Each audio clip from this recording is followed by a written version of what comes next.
चलते हैं श्रीमद् भागवत महापुराण। प्रसंग चल रहा है, प्रचेताओं ने 10,000 वर्ष तक समुद्र में खड़े होकर के देवाधिदेव महादेव भगवान शंकर के द्वारा बताए हुए रुद्र गीत के द्वारा भगवान श्री हरि की आराधना की। कल प्रसंग में था भगवान श्री हरि गरुड़ पर सवार होकर के दर्शन दिए। प्रचेताओं ने भगवान की स्तुति की। संपूर्ण स्तुति हो जाने के बाद भगवान ने कहा, वरदान मांगो, मेरा दर्शन कभी निष्फल नहीं जाता।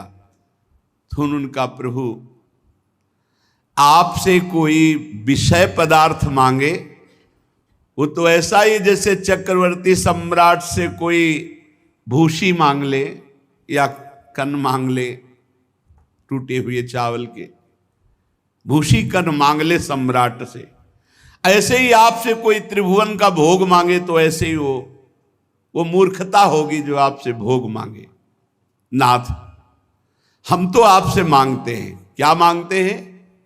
यावत्ते मायया स्पृष्टा भ्रमाम इह कर्म भी तावत् भवत् प्रसंगानाम संगः स्यान्नो भवे भवे तुलयाम लवेनापि ना स्वर्गम ना पुनर्भवम भगवत संग संगस्य मर्त्यानाम किमुताशिषः यत्रेड्यन्ते कथा मृष्टास् तृष्णायाः प्रसमो यतः निर्वैरं यत्र भूतेषु नोद्वेगो यत्र कश्चन। हे प्रभु, आपकी आज्ञा है कि आप वरदान मांगो, तो मैं आपसे यही वरदान मांगता हूं कि अपने कर्मानुसार, हम आपसे अपने कर्मों को नष्ट नहीं कराना चाहते, अपने कर्मानुसार संसार में जब जब जन्मूं तब तब हमें आपके प्रेमी भक्तों का संग प्राप्त हो। कर्म के अनुसार जहां जहां मेरा जन्म हो वहां भक्तों का सानिध्य मुझे मिले जो आपके प्रेमी महाभागवत है।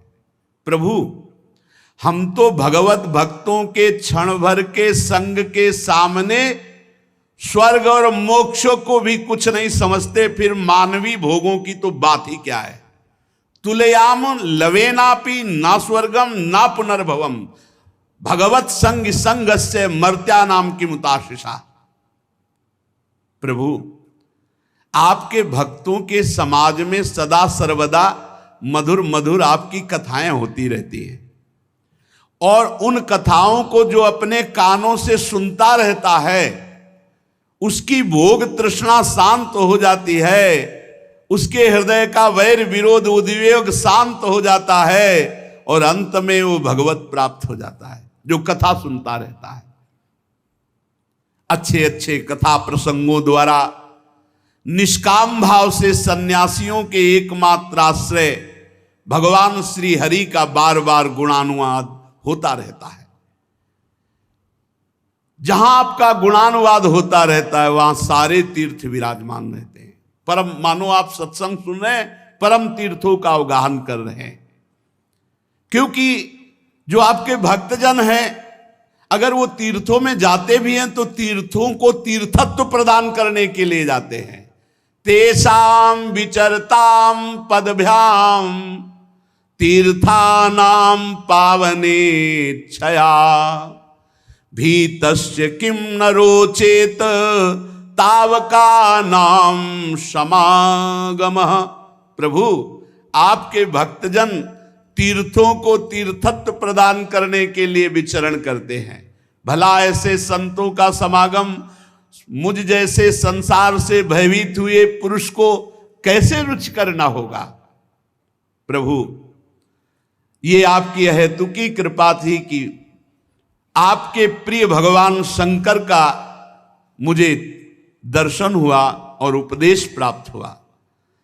क्षण भर के संग का मुझे आज ये फल मिला कि जन्म मरण रूप दुस्साध्य रोग को मिटाने वाले श्रेष्ठ वैद्य हे भगवान आपका दर्शन प्राप्त हुआ।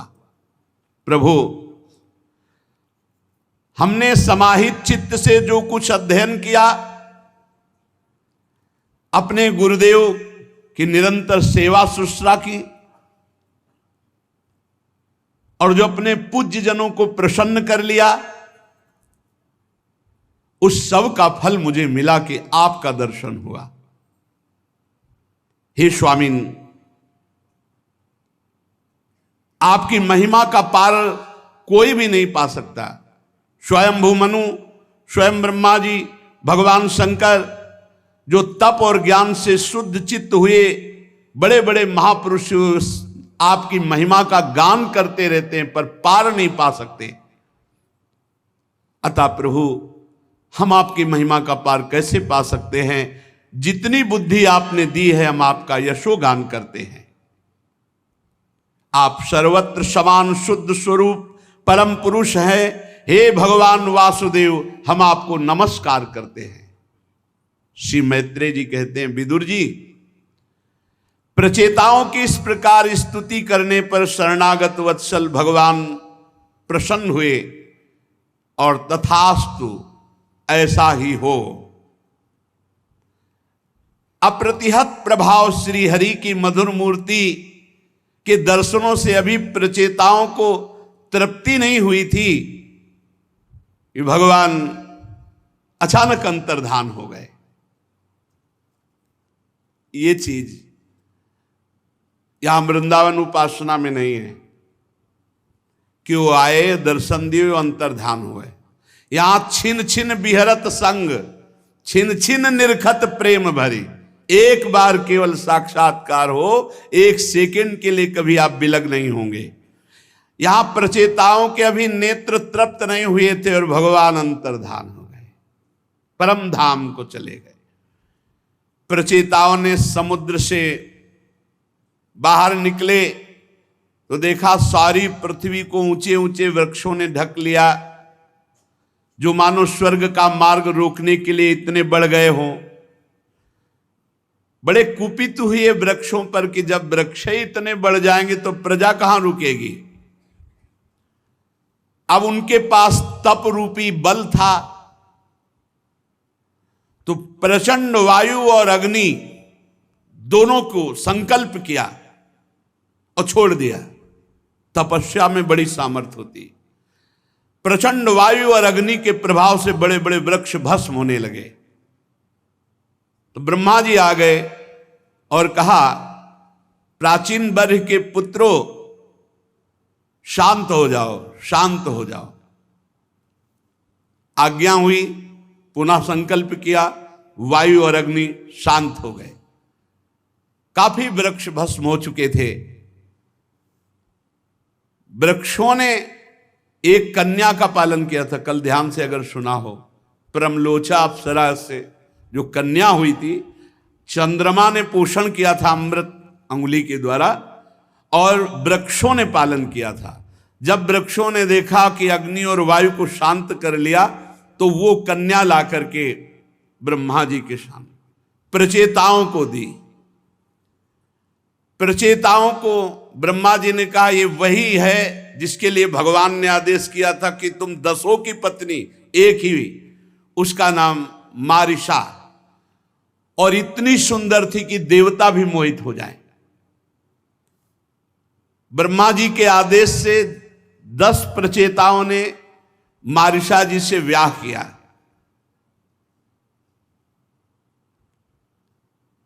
इन्हीं के गर्भ से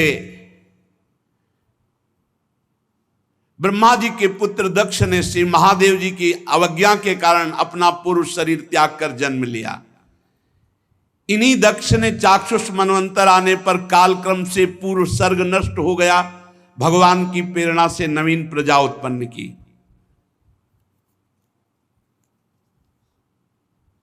प्रचेताओं की आज्ञा से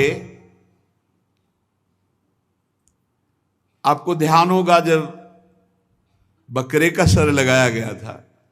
यज्ञ पूरा होने के बाद दक्ष जी ने घृणा हुई उस शरीर को त्याग दिया।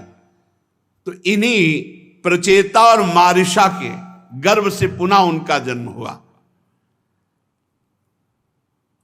ये बड़े तेजस्वी जन्म से और बड़े कुशल थे, इसीलिए इनका नाम दक्ष हुआ।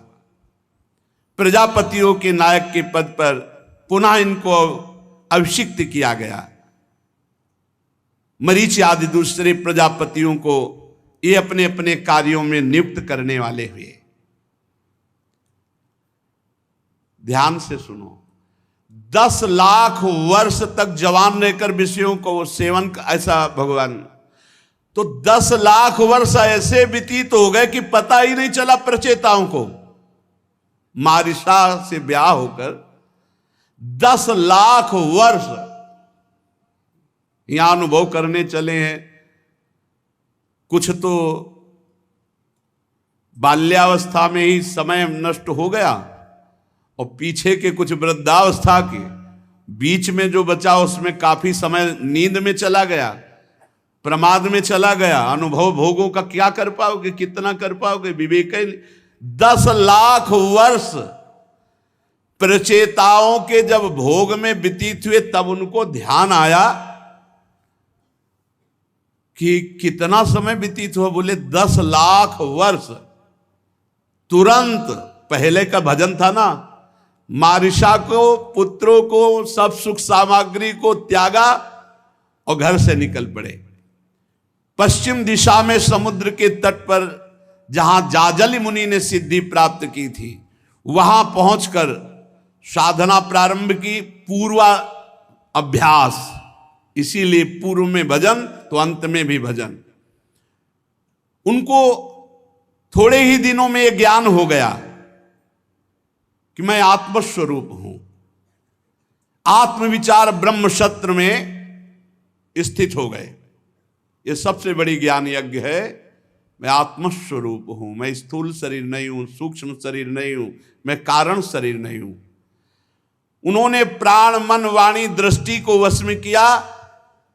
शरीर को निश्चेष्ट, स्थिर, सीधा रखते हुए आसन को जीतकर विशुद्ध पर ब्रह्म में स्थित ब्रह्माकार वृत्ति, जहां ब्रह्माकार वृत्ति में स्थित थे, उसी समय देखा गुरुदेव सामने विराजमान, देवर्षि नारद जी। नारद जी को आया देख करके प्रचेतागण खड़े हो गए, प्रणाम किया, देश काल के अनुसार पूजा की। आसन में नारद जी बैठ गए। तब नारद जी ने कहा, प्रचेताओ, इस लोक में तुम धन्य हो। ये भगवान का साक्षात्कार और ब्रह्मबोध दोनों है प्रचेताओं को। नारद जी ने कहा, तज्जन्मतानि कर्माणि तदायुस्तन्मनो वचः नृणाम ये नेह विश्वात्मा सेव्यते हरिरीश्वरः। इस मृत्यु लोक में तुम धन्य हो, क्योंकि उसी का जीवन धन्य है जिसका जन्म, जिसका कर्म, जिसका आयु, जिसका मन भगवान श्री हरि में लग गया है। मनुष्य लोक में तुम धन्य हो, क्योंकि मनुष्य लोक में वही जन्म धन्य, वही कर्म धन्य, वही आयु धन्य, वही मन धन्य, वही वाणी धन्य, जो भगवान के सेवन में, भगवान के भजन में वो समय धन्य, वो वाणी धन्य, वो जीवन धन्य, वो जन्म धन्य। किम जन्मभिस्त्रिभिर्वेह शौक्ल सावित्रयाज्ञिकैः कर्मभिर्वात्रैः प्रोक्तैः पुंसोऽपि विबुधायुषा श्रुतेन तपसा वा किं वचोभिश्चित्तवृत्तिभिः बुद्ध्या वा किं निपुणया बलेनेन्द्रियराधसा किं वा योगेन सांख्येन न्यास स्वाध्याययोरपि किं वा श्रेयो हिरण्यश्च न यत्रात्म प्रदो हरि। जिनके द्वारा अपने स्वरूप का साक्षात्कार होता है, यदि उन श्री हरि का भजन न किया गया, इस जन्म में श्री हरि को ना प्राप्त किया गया, तो माता पिता की पवित्रता से क्या, यज्ञोपवीत संस्कार, यज्ञ दीक्षा, इन श्रेष्ठ जन्मों से क्या, वेदोक्त कर्मों से क्या, देवताओं के समान दीर्घ आयु से क्या, संपूर्ण शास्त्र के ज्ञान से क्या, तपस्या से क्या, वाणी की चतुराई से क्या, स्मरण शक्ति से क्या, तीव्र बुद्धि से क्या, बल से क्या, इंद्रियों की पटुता से, योग से, आत्मा अनात्मा के विवेक से, संन्यास से, वेदाध्ययन से, व्रत से, वैराग्य से क्या। यदि श्री हरि को प्राप्त नहीं किया गया तो सब व्यर्थ हो गया। वास्तव में समस्त कल्याणों की अवधि है भगवान का दर्शन और आत्मबोध। भगवान का दर्शन और आत्मबोध, ये दोनों बातें प्रचेताओं को प्राप्त हो गई है। इसलिए कहा तुम धन्य हो। जिस प्रकार वृक्ष की जड़ में सींचने से उसके तना, शाखा, उपशाखा सभी का पोषण हो जाता है, यथा तरोर्मूल निसेचनेन तृप्यन्ति तत्स्कंद भुजोपशाखा प्राणोपहाराच यथेन्द्रियाणाम तथैव सर्वार्हणमच्युतेज्या। जैसे किसी वृक्ष की जड़ में जल चढ़ा दो तो पूरे डाल में, पत्ते में, पुष्प में, सब में पहुंच गया। जैसे किसी को भोजन पवा दो प्राणों में तो समस्त इंद्रियों में, शरीर में, सब में पुष्टता पहुंच गई। ऐसे भगवान श्री हरि की पूजा करने से पूरे विश्व की पूजा हो जाती है।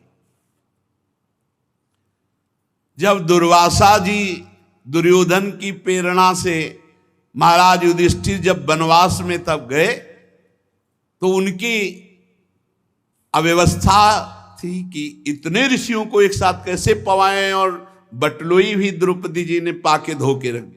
भगवान ने एक शीत जब निकाला पाया तो पूरा विश्व तृप्त हो गया। कह रहे श्री हरि की पूजा मात्र से संपूर्ण विश्व की पूजा हो जाती है। जैसे किसी वृक्ष के मूल में, जड़ में पानी लगाओ तो पूरा डाल पत्ता सब में हो जाती है। ये सारा चराचर जगत भगवान श्री हरि में प्रकट हुआ है, श्री हरि में वास कर रहा है और श्री हरि में ही लय कर जाएगा। ये विश्व रूप भगवान ही हैं, बस यही जानना है। जैसे सूर्य की प्रभा सूर्य से भिन्न नहीं है, ऐसे ये जगत भगवान से भिन्न नहीं है, भगवान ही बने। हमारी जब तक मलिन बुद्धि तब तक ये प्रश्न बना रहेगा कि ये जगत भगवान कैसे हो सकता है, कोई दुष्ट स्वभाव वाला है, कोई ऐसा, कोई ऐसा। ये सब बाहरी मायाकृत दर्शन है। बादल, अंधकार और प्रकाश ये आकाश से प्रकट होते हैं, आकाश में रहते हैं और आकाश में ही लीन हो जाते हैं, पर तीनों से आकाश परे है। इसी प्रकार सतोगुण, रजोगुण, तमोगुण ये भगवान से प्रकट होते हैं और भगवान में ही लीन हो जाते हैं। इनका प्रवाह भगवान से ही चलता है, पर भगवान इन सबसे परे हैं, जैसे आकाश। अतः ब्रह्मादि समस्त लोकपालों के ईश्वर भगवान श्री हरि अपनी आत्मा है, ऐसा जो मानता है वो गुणों के प्रवाह से मुक्त होकर जीवन मुक्त महापुरुष हो जाता है। देखो सेवक जी अनुभव कर रहे हैं, बड़े रसिक महापुरुष हैं। कौन है आत्मा? बोले आत्मा हरिवंश प्रगट परमानंद। परमानंद स्वरूप हरिवंश ही हमारी आत्मा है। यहां कह रहे हैं श्री देवर्षि नारद जी, सर्वलोकपालों के अधीश्वर श्री हरि को अपनी आत्मा के रूप में जो अनुभव करता है वो जीवन मुक्त महापुरुष हो जाता है। वो गुण प्रवाह संसार का मानो संहार कर डाला, उसके लिए संसार है ही नहीं। भक्तवत्सल भगवान जीवों पर दया करने से बहुत प्रसन्न होते हैं। 3 बातें महाप्रभु चैतन्य देव जी ने सनातन जी को उपदेश करी। जीवे दया, नामे रुचि, वैष्णव सेवा। अगर नाम जब चल रहा है, सबके प्रति दया का भाव है और साधु महात्मा वैष्णवों की सेवा का भाव, बोले इससे बढ़कर कोई उपदेश नहीं। नामे रुचि, जीवे दया, वैष्णव सेवा, इससे बढ़कर कोई। यहां भी कह रहे हैं देवर्षि नारद जी कि भक्तवत्सल भगवान दया सर्वभूतेषु संतुष्टिया एन केनवा सर्वेन्द्रियोपशांत्या च तुष्यत्यासु जनार्दनः। भगवान उसके ऊपर बहुत जल्दी प्रसन्न हो जाते हैं जो किसी से लड़ाई झगड़ा नहीं करता, छल कपट नहीं करता, निंदा स्तुति नहीं करता। बड़ा प्यार में जीवन भक्त का होता है, सबसे प्यार में जीवन। सब जीवों पर दया, दया सर्वभूतेषु और संतुष्टिया एन केनवा, ये बहुत बड़ी बात है। हर स्थिति में प्रसन्न रहो यार, हर स्थिति में। काहे को जलो, काहे को संतुष्ट आयन केनवा। हर स्थिति में जैसी भी परिस्थिति है उसमें राजी रहो। जोई जोई प्यारो करे सोई मोई भावे, काहे को असंतुष्ट होते हो। हर स्थिति में खान पान वास व्यवहार जैसी भी परिस्थिति भगवान ने मेरे योग्य दिया है, इसलिए हम राजी रहे। और सर्वेंद्रियोपशांत्या च, अपनी इंद्रियों को विषयों से निवृत्त करके शांत कर लिया तो भगवान जनार्दन इसी से प्रसन्न हो जाते। नाम जब चल रहा है, दूसरों पर दया का भाव है, किसी से कोई राग द्वेष नहीं, और इंद्रियों को विषयों से निवृत्त करके शांत कर लिया, वो भगवत प्राप्त महापुरुष। ये 3 ऐसणाएं हैं जो जीव को खाई की तरह गिरा लेती, भगवत प्राप्ति नहीं होने देती। पुत्रैषणा, वित्तैषणा और लोकैषणा। अपहत सकलैषणा मलात्मन्य विरत मेधित भावनोपहूता। जिसने सकल ऐषणाओं से अपने को बचा लिया। पुत्रैषणा, कामिनी काम भोग। वित्तैषणा, रुपया पैसा सोना चांदी। लोकैषणा, नाम हो जाए, कीर्ति मान प्रतिष्ठा। ये वासनाएं हैं 3 प्रकार की जो जीव को नष्ट ही कर देती आखिरी तक। बच वही पाता जो हरि गुरु शरणागत है और निरंतर सावधान नाम जापक है। जहां ये 3 ऐषणाएं निकली, कंचन कामिनी कीर्ति, तो अंतःकरण अपने आप शुद्ध हो गया। और अंतःकरण शुद्ध हुआ तो वहीं भगवान विराजमान है, प्रकाशित हो जाते हैं। भक्ताधीनता को चरितार्थ करते हुए हृदयाकाश में ही भगवान प्रकाशित हो जाते हैं, जिनकी 3 ऐषणाएं नष्ट हो चुकी हैं। पुत्रैषणा, वित्तैषणा, लोकैषणा, कंचन कामिनी कीर्ति। प्रचेतागणों, भगवान तो अपने को जो सर्वस्व मानने वाला है उस पर न्यौछावर होते हैं। जो भगवान को सर्वस्व मानता है उसी पर भगवान अपना प्रेम न्यौछावर कर देते हैं। परम रसज्ञ, परम कृपालु, अकिंचनों की अनन्याश्रया अहेतु की भक्ति के वश हो जाते हैं। बहुत सुंदर। जो परम धन श्री भगवान को मानता है। आपके पास संपत्ति क्या है? बोले श्री जी दंपति संपत्ति पाई है। ये दिमाग में बैठ जाए। हमारी संपत्ति कौन? श्यामा श्याम। देवर्षि नारद जी कह रहे प्रचेतागणों, जो भगवान को ही सर्वस्व मानता है ऐसे पर भगवान अपना प्रेम न्यौछावर कर देते हैं। परम रसज्ञ, परम कृपालु भगवान अकिंचनों के परम धन हैं और अनन्याश्रया, अन्य आश्रय जिसका नहीं, ऐसों के अधीन हो जाते हैं, अधीन हो जाते हैं। जो लोग शास्त्र ज्ञान के अभिमान में, धन के अभिमान में, कुल और विद्वता के अभिमान में उन्मत्त होकर ऐसे निष्किंचन साधु जनों का तिरस्कार करते हैं, उन दुर्बुद्धियों की पूजा तो प्रभु कभी स्वीकार नहीं करते और उनकी दुर्गति होती है। होता है ऐसा होता है।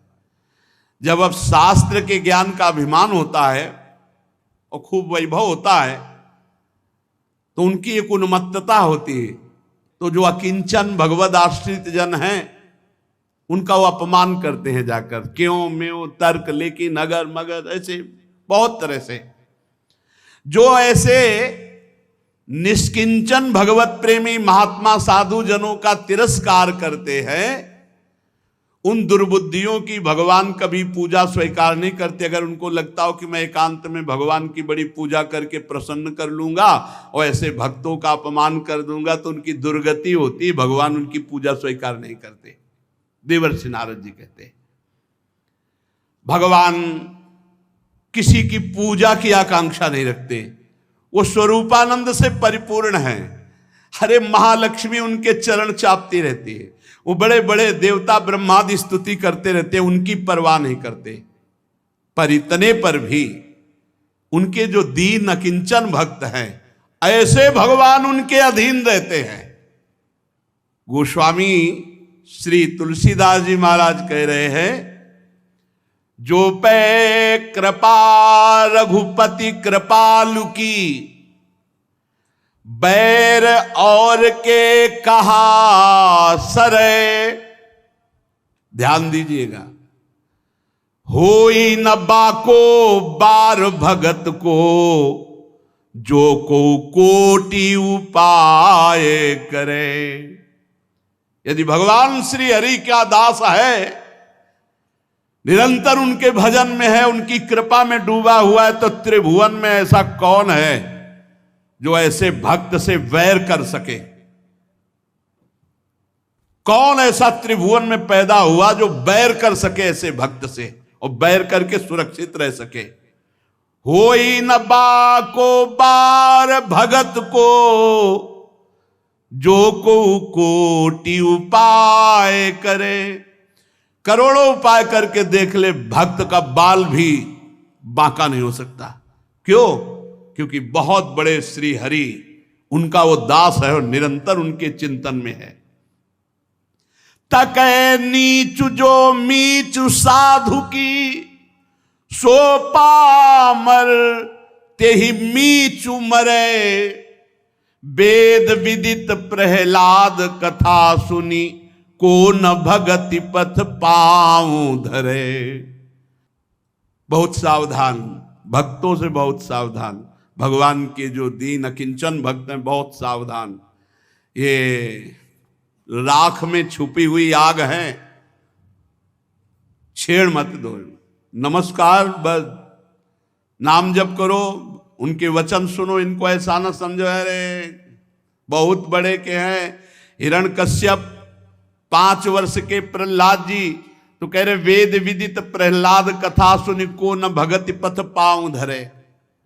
क्या बिगाड़ लिया त्रिभुवनपति हिरण्यकश्यप ने? बाल भी एक नहीं तोड़ पाया प्रहलाद जी का, और फिर फाड़ के फेंक दिया नरसिंह भगवान ने। दहाड़ में मूर्छित हो गया था त्रिभुवनपति, महाबलशाली महान तपस्वी हिरण्यकश्यप। भगवान नरसिंह जब खंभा फाड़ के दहाड़ के निकले तो ढाल अलग पड़ी थी, तलवार अलग पड़ी थी, मूर्छित पड़ा।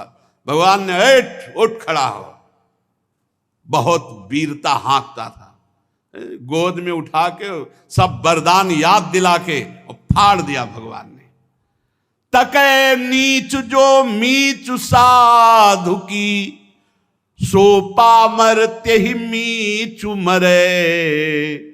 जो पे कृपा रघुपति कृपालु की, बैर और के कहा सरे। गज उधारी हरि थप्यो विभीषण, ध्रुव विचल कबहू न टरे। अम्बरीश की साप सुरति करी, अजहु महामुनि ग्लानि गरे। भगवान ने ग्रह का उद्धार करके गज को बचा लिया, रावण का नाश करके विभीषण को लंकाधिपति बनाया। आज भी अविचल पदवी पर ध्रुव विराजमान है और उत्तम और सुरुचि दोनों मारे गए। अम्बरीश जी की कथा पर जरा चिंतन करो तो आज भी याद करके दुर्वासा जी ग्लानि से युक्त हो जाते हैं। शोधो कहा जो न कियो सुजोधन, अबुध आपने मान जरे। प्रभु प्रसाद सौभाग्य विजय जस, पांडव ने बरियाई बरे। क्या षड्यंत्र नहीं रचा दुर्योधन ने पांडवों के लिए, लेकिन जय सौभाग्य यश कीर्ति ये पांडवों को मिली और नाश हो गया भगवत विरोध करने वाले, भगवत भक्त विरोध करने वाले कौरवों का। जोई जोई कूप खने गो पर कहा, 66 फिर तेई कूप परे। सपने हूं सुख न संत द्रोही, कहा सुर तरु सो विस्फरनि फरे। गोस्वामी जी कह रहे यदि भक्तों के लिए कुआं खोदोगे तो अरे दुष्ट उसी कुआं में गिरकर तू मरेगा कुल समेत। जो भक्त से संत से वैर करेगा और स्वप्न में कहीं भी किसी भी लोक में सुख शांति नहीं पा सकता। है का के द्वे शीस ईस, जो हठ जन की सीव चरे। तुलसीदास रघुबीर बाहुबल, सदा अभय काहू न डरे। गोस्वामी जी कह रहे कौन ऐसा पैदा हुआ है संसार में दो शीश वाला जो भगवान के जन की सीमा को छू सके। मारना और पीटना ये तो भगवान का अगर विधान है, कोई अहंकार नष्ट कराना है वो बात अलग है, भगवान का कोई विधान नहीं। कह रहे कौन ऐसा दो सिर वाला पैदा हो गया जो भक्त की सीमा को छू सके। गोस्वामी जी कहते हम तो भगवान श्री राम के बाहुबल से सदैव निर्भय रहते हैं। भगवान की भुजदंड अपने जनों की रक्षा करती रहती है। अभयद भुजदंड मूल पीनन सुषानुकूल, किसी से डर नहीं। तो देवर्षि नारद जी कह रहे हैं कि जो दुर्बुद्धि भगवान की पूजा का बल रख करके भगवान के भक्तों से द्रोह करे, उनको कष्ट पहुंचावे, साधु जनों का तिरस्कार करे, तो भगवान उनकी पूजा स्वीकार नहीं करते, उनकी दुर्गति होती है। क्यों? भगवान स्वरूपानंद से परिपूर्ण है। महालक्ष्मी जिनके चरण चापती रहती, बड़े बड़े देवता जिनकी स्तुति करते रहते हैं, ऐसे भगवान भी